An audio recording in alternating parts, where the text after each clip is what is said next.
Hello, July 9th. We're just past the midway point of the year, so I thought it was a fitting time to do a mid-year check-in, talk about some analytics, talk about my top 6, not my top 5, my top 6 favorite books of the year so far, as well as my top 6 disappointments. Lot to talk about, let's just get to it. 2024 is the most productive reading year I've ever had. If you count volumes of manga, I have read 100 books. I have read 18 novels, 8 novellas, 12 works of nonfiction, 61 volumes of manga, and 1 essay, totaling up to 100 books if you count manga. I also have read 17 short stories. It's been a very productive year. We've reached 15,769 views for the channel for 2024. Most of those views came from my YouTube shorts, as well as my Stephen King content, so I clearly need to be focusing more on that. I've gained 324 subscribers, so we're just over 2,000. Very ecstatic about that. I was middling for about a year and a half before 2024. We're finally gaining ground, finally building some momentum. And as a booktuber, you gotta be happy about that. Watch time for 2024 is 427.1 watch hours. The most viewed content is my Stephen King content. So again, Stephen King content is on the horizon. You're gonna get a lot more of that. I have so many Stephen King books on my bookshelf. I need to start reading them clearly because you guys like the book reviews. You guys like the wrap-ups. You like the vlogs, but Stephen King content, King is king. He's the best. I haven't really been binging any author's bibliography in 2024. My most read authors are Austin Kleon for nonfiction and Mark Lawrence for fiction. I read 3 of Austin Kleon's works and they were pretty good. And Mark Lawrence's the last 2 installments of the Impossible Times trilogy, I love those. What a great way to end the trilogy. But yes, I haven't been binging any series this year, and that's a change for me. So what are you guys binging in 2024? Because I'm looking for binge-worthy things to consume. One of my goals for 2024 was to lessen the amount of series that I was currently reading. I was juggling 17 series at the start of 2024. I've brought that number down to 13. The goal by the end of the year is to bring that number down to 9. Of the 13 series I am currently reading, 8 of them have 2 books or less that I have to read to complete them or become up to date with them. So that's one goal I'm accomplishing very well, very attainable. I'm definitely going to be reading less than 9 series before the end of the year, and I'm happy because I want to start some new series, but you gotta finish what you started first. Before we get into my top 6 worst and best reads of the year, let me talk about some of the announcements, some changes of direction for the channel. Firstly, quality over quantity. That is the mantra for the rest of 2024. One of my goals that I stated at the beginning of the year was to publish 200 videos to the channel in 2024. But I'm not happy with the quality. There have been too many videos that I've uploaded to the channel that after watching them, I was like, if only I had a few more hours, if only I had a little bit more skill in the video editing department, I would finally be able to create these videos I'm imagining in my mind's eye.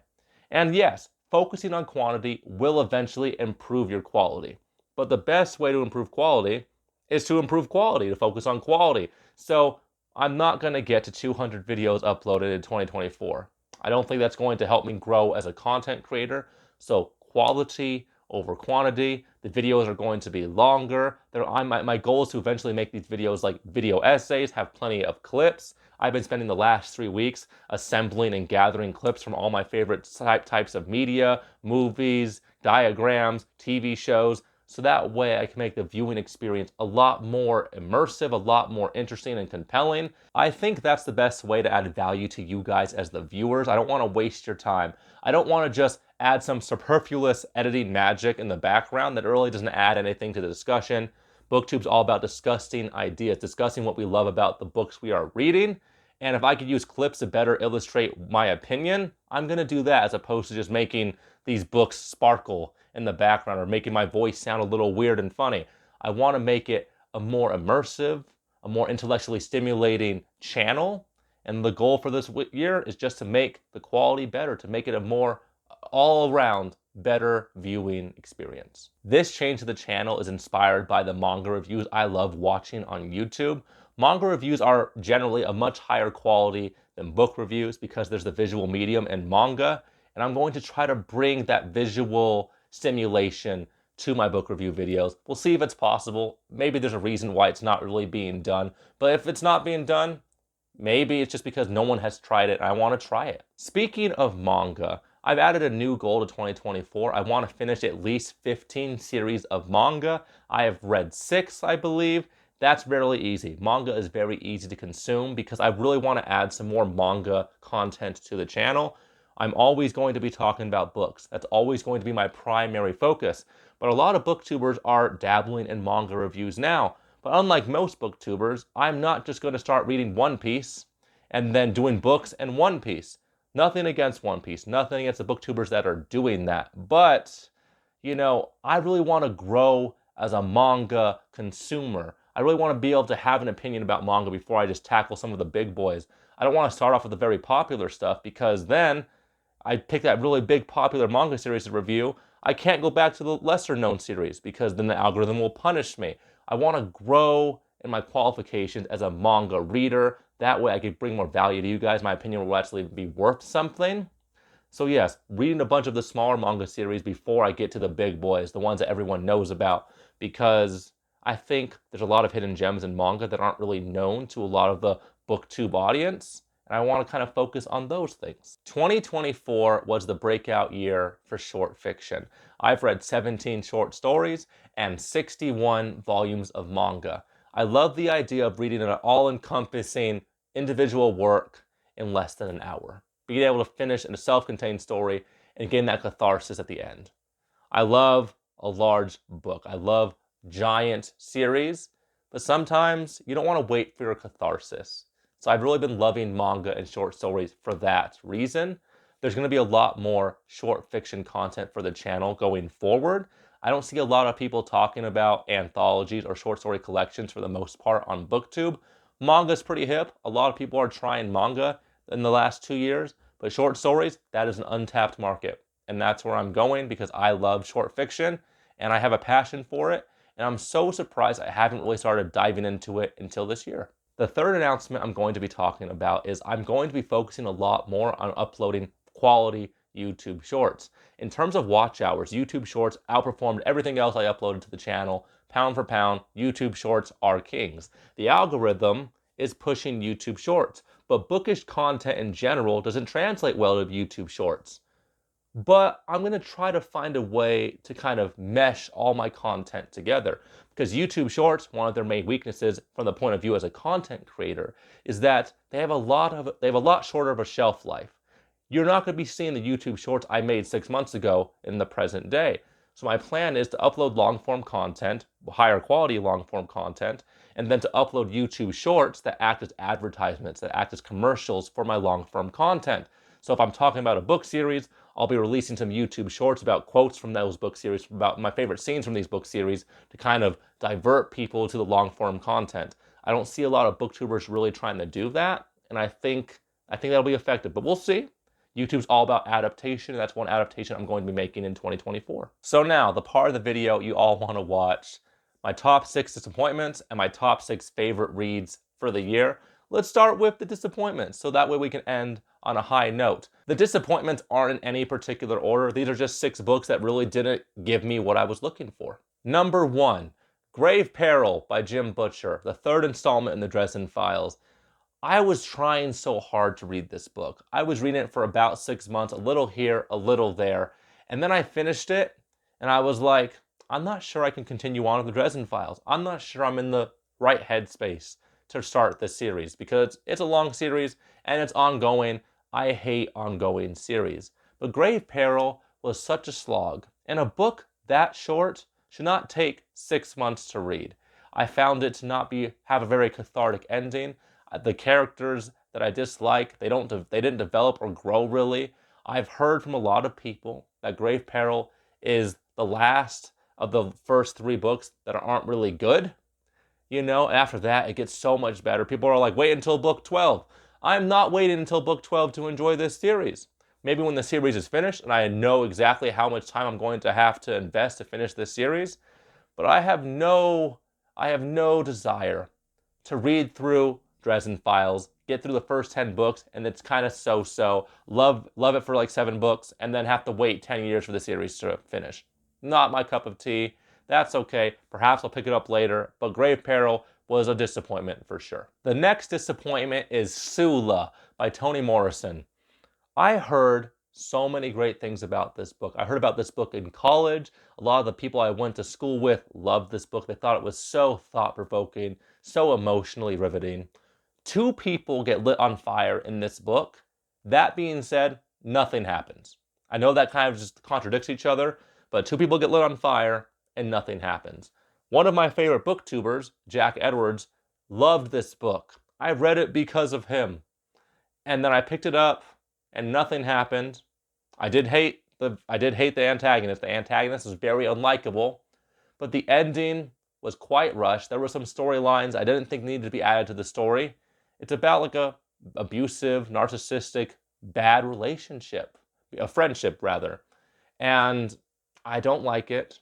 I think it didn't tackle racial issues in a very good way, and it wasn't my thing. I know Toni Morrison is loved by a lot of people. She writes very good racial fiction, but maybe racial fiction is just not my thing. And that's a little sad, but this book is a masterpiece, but I didn't like it. The number 3 disappointment, Priest of Crowns. This book was not bad, but the first 3 books in the War for the Rose Crown quartet were amazing. This was on track to be my favorite series ever. And I was very hopeful because the series was meant to be a trilogy at first, but then the author said he needed to make the trilogy 4 books because the story needed more space to breathe. So I was expecting fireworks. I was expecting to be amazed and mesmerized. And that's not what I got. This 4th book was incredibly rushed. And the big bad was handled in like a paragraph. A lot of things that were foreshadowed happened, but in a way that wasn't in any way compelling. I will say the final paragraph was very thematically in line with everything that you read in the book. Thematically, the ending was good, but it was very underwhelming. Not bad, 3.5 out of 5 stars for me, but I loved this series. The first 2 installments were great. The 3rd installment was really good, and this installment was just eh. Priest of Crowns, it was such a sad way to end this journey that I was loving. I was taking my time reading this quartet, and I hate taking my time reading stuff, but I felt like I really wanted to enjoy consuming and going through this series, and the ending just left a lot to be desired. I hear the author's doing a standalone in this universe, and it's going to be published very soon, so hopefully that kind of ups my feelings about this world. But yeah, very disappointing for me. The number 4 disappointment, The Brides of High Hill by Nhi Vo. This is a novella in the Singing Hills cycle, and I love the first 4 installments of this series. Nhi Vo wrote a very compelling series about a monk historian who travels through a Southeast Asian-inspired setting, collecting stories and the lost histories of historical events. And I'm a history nerd. I'm a political science nerd. I love learning about how one person's point of view can completely change the narrative. But this installment was very much a change of pace, a change of tone. And the mystery at the center of it was of a different nature. I'm trying not to give anything away. I do hope that this series of novellas ends soon, because the first 3 or 4 installments were amazing. Like 4.5 out of 5 stars for the whole lot. But this installment was very underwhelming, very disappointing. Not bad, per se, but not up to the same standards as the previous installments, and that's always just a sad thing. You hate to see a series overstay its welcome, and I fear the Singing Hill cycle is kind of doing that. Hopefully the next installments will change that for me, because I would hate to DNF this series that I've already put so much time into. But yeah, The Brides of High Hill it was pretty disappointing. The next disappointment, a lot of people would disagree with me on this, but System Collapse by Martha Wells, I found it very underwhelming and incredibly disappointing. I think Murderbot Diaries stories are better as novellas. Some authors are just better at writing shorter works, and there's nothing wrong with that. I feel like both novels in the Murderbot Diaries were kind of underwhelming. They kind of overstayed their welcome. I think the pacing is better suited for a story about 180 pages or less. System Collapse wasn't bad, but I think I'm perhaps just not enjoying this story arc that we are in the Murderbot Diaries. The first story arc was about this individual, our Murderbot, becoming an individual with their own agency, free to make their own decisions. And I'm not sure exactly what this story arc is about. Hopefully this series finds its way. It's kind of like middling around, floating around. I'm not sure exactly what Martha Wells' intentions are for the future of this series, but hopefully, like the previous series book I was talking about, this series does not overstay its welcome. The last disappointment I'm going to talk about is another book recommended by Jack Edwards, and that is Almond. The premise of this book was incredibly compelling and intriguing. It is a young boy who was born of underdeveloped amygdala in his brain, so he consequently has no emotions. He can't relate to the people around him. And then a horrible thing happens in his life, and he has to live on his own. He makes friends with people who can't control their emotions because he's a teenager, and things ensue. Plot happens. The premise was incredibly compelling. Perhaps it was a translation issue. I know this book was originally published in Korean, but I think a lot of the emotion did not transfer over with this translation. Jack Edwards is a booktuber I love. I consume his content like candy, and I had this whole plan for 2024 where I was going to read all the books he recommended that you read in 2024, and then I was going to review them and do a long form video. And the two books I read on his recommendation, I did not like them. So that just goes to show you could love consuming somebody's content, even if the things they read you wouldn't like to read. So yeah, Jack Edwards, 5 out of 5 stars for me in terms of personality and charisma and enjoyment watching his channel. But of the two books I've read on his recommendation, they were disappointments. So now on to the positives. My top 6 favorite books of 2024 so far. I have to say this. There hasn't been very many books that I've read this year that wowed me, that knocked me off my feet, and that's sad. I think I've only really rated 4 books 5 stars, and they're on this list. But these are in order. So this is my 6th favorite read of 2024, and of course that is Fiend by Peter Stenson.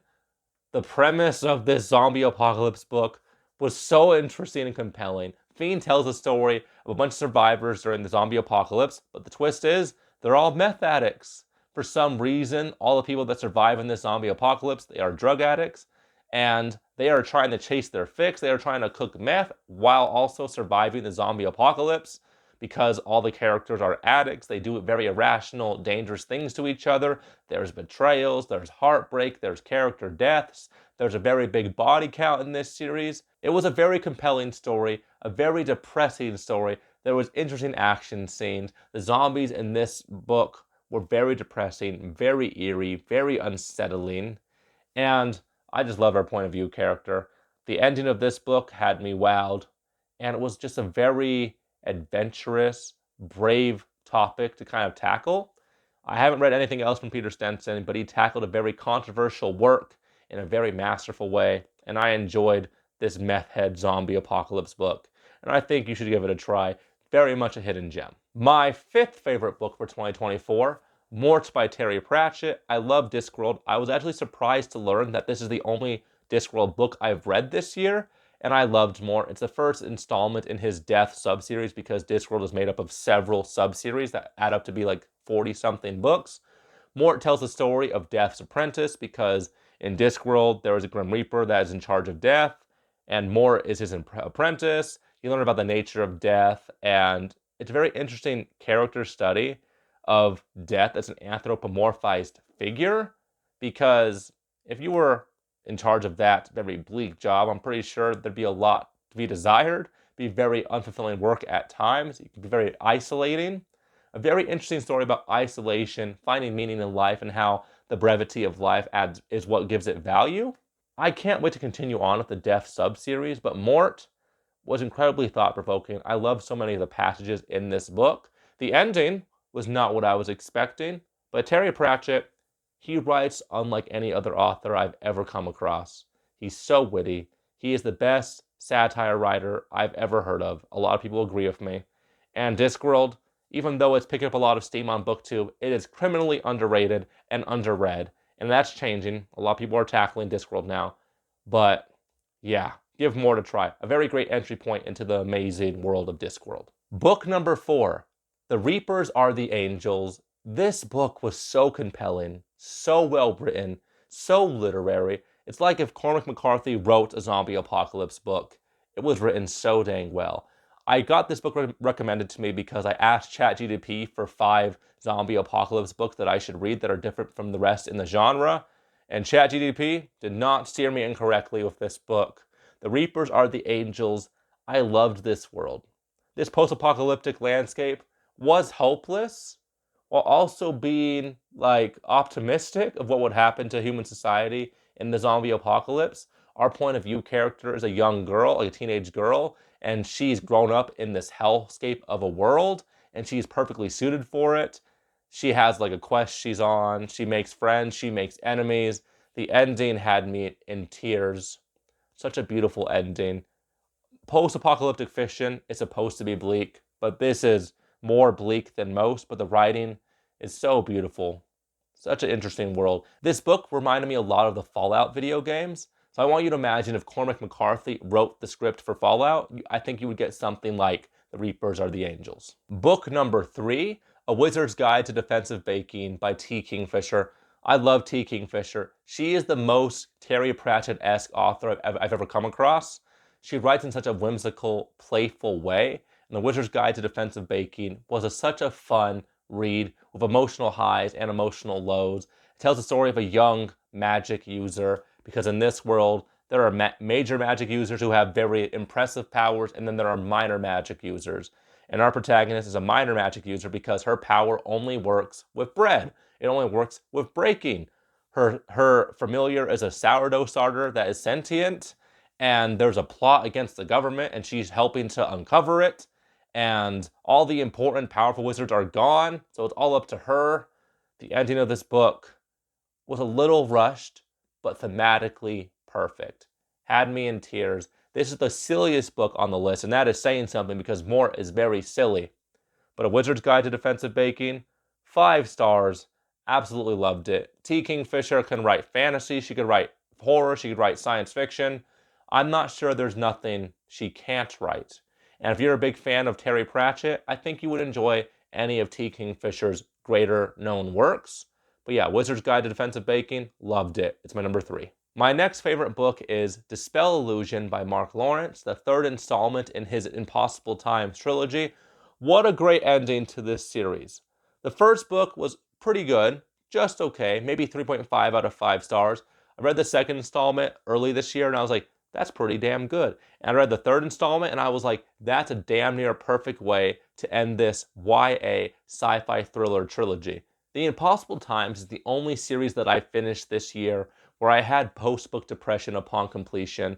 Post-book depression, it hurts so good. It feels so bad because you had so many positive feelings about it, and I was definitely having some sort of post-book blues after finishing Dispel Illusion. It's one of those books that really just closed off all the story lines, and I love it when that happens. Such a great feeling of catharsis. And it's probably the only time I've ever read, since I've been an adult, time travel done well. That's very hard to pull off in a way that is easy to follow and also makes sense. Mark Lawrence did it. This was an amazing trilogy.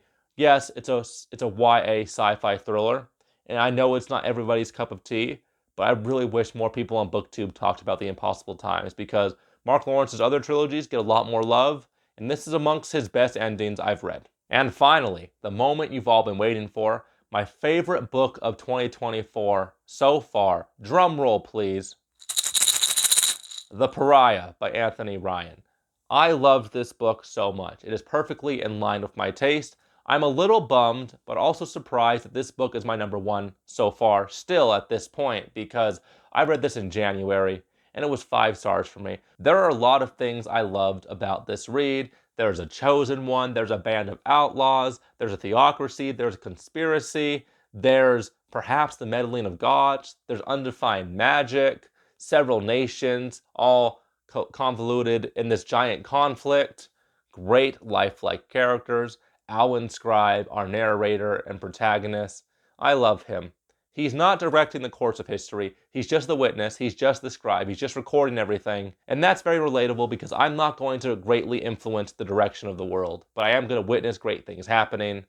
I don't know where this trilogy is going, but I do love a lot of things that the author is seeming to foreshadow. I say seeming to foreshadow because he subverted my expectations several times. I can't wait to finish this trilogy before the end of the year. The Pariah may be the best first installment in a series that I have read so far. It's either this or The Eye of the World. I'm not quite sure which, but The Pariah was incredibly compelling. It's a pretty thick book, but I sped through it in like a week, and I think it's criminally underrated. I think it really needs to be talked about more on BookTube. Hopefully the next two installments in the trilogy don't ruin it, because the first installment was absolutely perfect, in my opinion. I have a full-length book review video about The Pariah. If you're interested, you should definitely give it a try, because I want to talk to more people about this book, but it's still not really caught on BookTube, and that's a damn shame. So there you have it. We went over my favorite and least favorite reads of 2024. We went over some analytics for the nerds, and I'm very hopeful for the rest of this year. I think many of the books that are in my top 6 right now may not be there by the end of the year. I have a lot of great standalone books on the schedule, and I imagine some of these books are going to lose their place. But I can't wait to see what the stories have in store for me in 2024. Thank you guys for watching, and I'll talk to you guys next time.